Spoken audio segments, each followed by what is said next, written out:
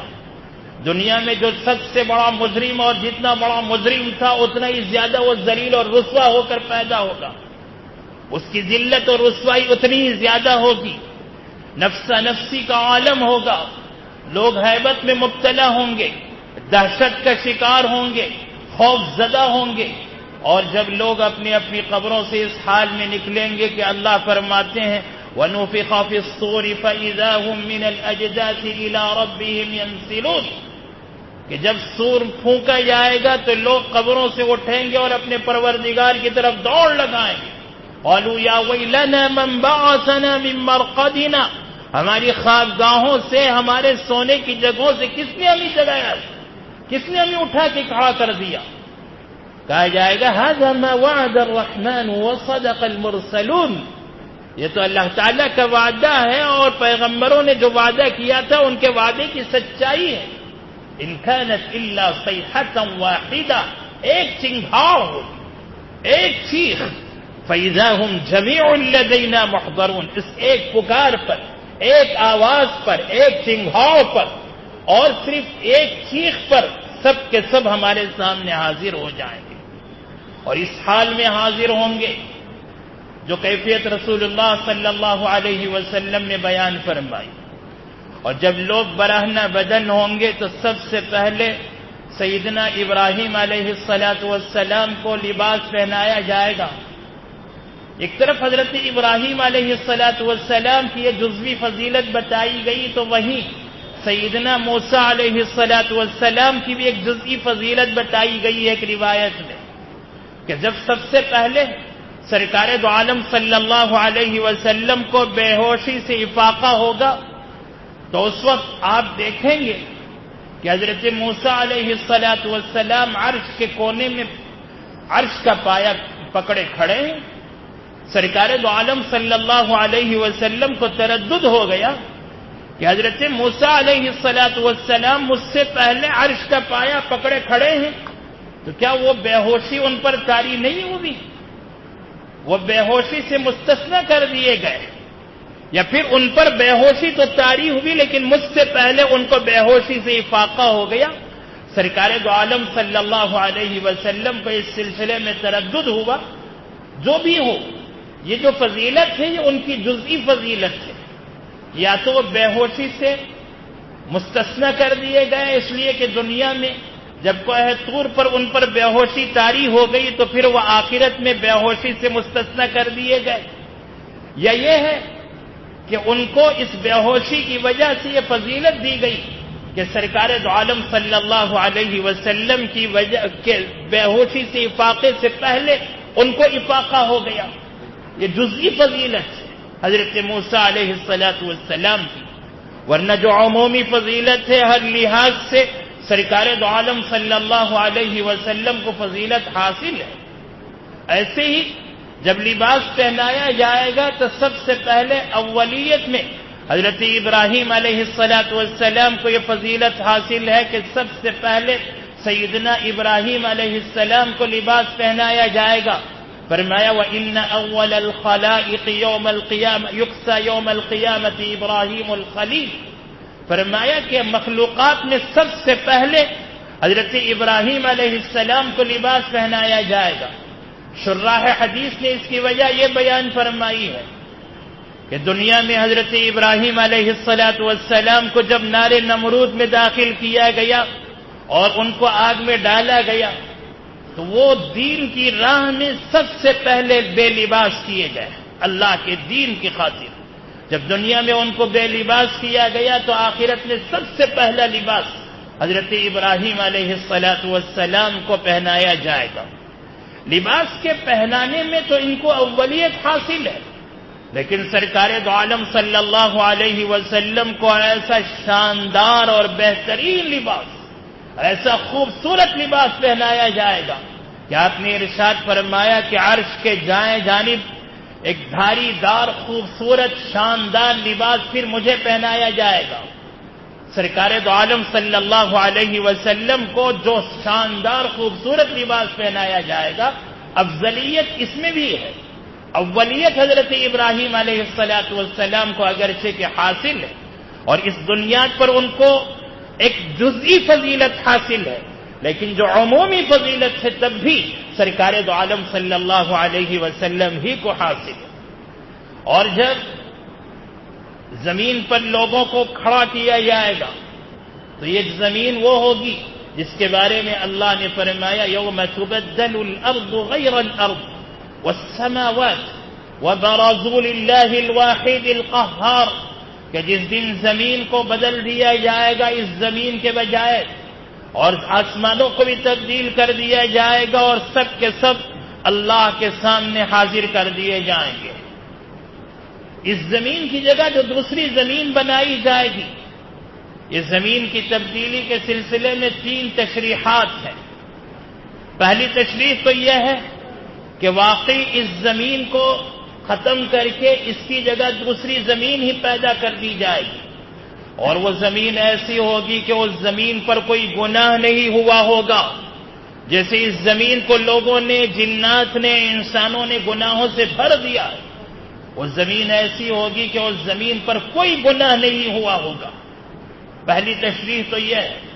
اور دوسری تشریح یہ ہے کہ زمین کی حقیقی تبدیلی نہیں ہوگی، بلکہ زمین کی شکل بدل دی جائے گی، اور اس کی شکل کے بدلے جانے کی شکل یہ ہوگی کہ زمین سے سارے پہاڑ، ساری عمارتیں ختم کر دی جائیں گی اور چٹیل میدان بنا دیا جائے گا.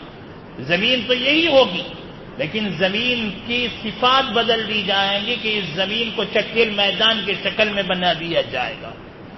اور تیسری تشریح یہ ہے کہ پہلے تو اس کی صفت بدل دی جائے گی، اور جب زمین کی صفت بدلی جائے گی تو یہاں کے پہاڑ، یہاں کی عمارتیں سب ختم کر دیے جائیں گے.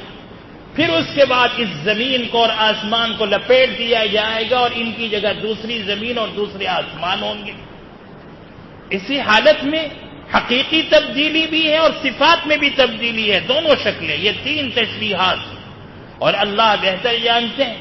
اور اگر زمین کو مکمل طور پر تبدیل کیا جائے، اس زمین کی جگہ دوسری زمین پیدا کی جائے، تو اس کا مطلب یہ ہے کہ جب سارے کے سارے لوگ مر جائیں گے تو اس کے بعد میں پوری زمین کو ختم کر کے لپیٹ کر اس کی جگہ دوسری زمین پیدا کی جائے گی اور اس زمین پر حشر ہوگا. اور جس زمین پر حشر ہوگا اس موقع پر اللہ تعالی اہل ایمان کو بھوکا نہیں رکھیں گے. جو حشر کا دن ہوگا بڑا طویل ترین دن ہوگا، اور اس لمبے دن میں بھی اللہ اہل ایمان کو بھوکا نہیں رکھیں گے. رسول اللہ صلی اللہ علیہ وسلم نے ارشاد فرمایا کہ زمین کو روٹی بنا دیا جائے گا، زمین روٹی بن جائے گی، اور اللہ تعالیٰ اس روٹی کو پہلی میزبانی کے طور پر اہل ایمان کی میزبانی فرمائیں گے. یہ پہلی ضیافت ہوگی اہل ایمان کی. جنت میں داخل ہونے سے پہلے میدان حشر میں اہل ایمان کی جو ضیافت ہوگی وہ پہلی ضیافت زمین کی روٹی بنا کر اس روٹی کے ذریعے سے، اور اس زمین کو اللہ اپنے ہاتھ سے ایسے الٹ پلٹ کریں گے روٹی کی شکل میں، جیسے کوئی مسافر سفر پر جائے اور وہ روٹی بنائے تو جیسے آٹا اپنے ہاتھ میں لے کر اسے گول کر کے، برابر کر کے، باریک کر کے روٹی بنانا چاہتا ہے، اور روٹی بنانے کے لیے جس طرح اپنے ہتھیلی میں آٹے کو لے کر جس طرح الٹ پلٹ کرتا ہے تاکہ وہ آٹا گول بن کر پھر اس کے بعد وہ باریک بن جائے اور پھر اسے پتلا کر کے اسے گول شکل بنا کر روٹی بنائی جائے، جس طریقے سے روٹی بنانے والا اپنے ہاتھ میں آٹے کو لے کر الٹ پلٹ کرتا ہے، اللہ اس طرح زمین کو ہاتھ میں لے کر الٹ پلٹ کریں گے، الٹیں گے، پلٹیں گے، اور پھر اسے روٹی بنائی جائے گی. اور یہ پہلی ضیافت ہوگی. جب آپ نے یہ ارشاد فرمایا تو ایک یہودی آیا، اس نے کہا اے ابو القاسم، رحمان آپ کو مبارک فرمائے، میں آپ کو بتاؤں کہ قیامت کے دن سب سے پہلا کھانا کیا ہوگا؟ آپ نے فرمایا بتاؤ. اس نے کہا زمین کو روٹی بنایا جائے گا اور یہی روٹی اہل جنت کے لیے سب سے پہلی ضیافت ہوگی. رسول اللہ صلی اللہ علیہ وسلم نے ابھی جو بات ارشاد فرمائی تھی اسی بات کی یہودی نے تصدیق کر دی. اس نے توریت میں پڑھ رکھا تھا, وہ یہودی عالم تھا.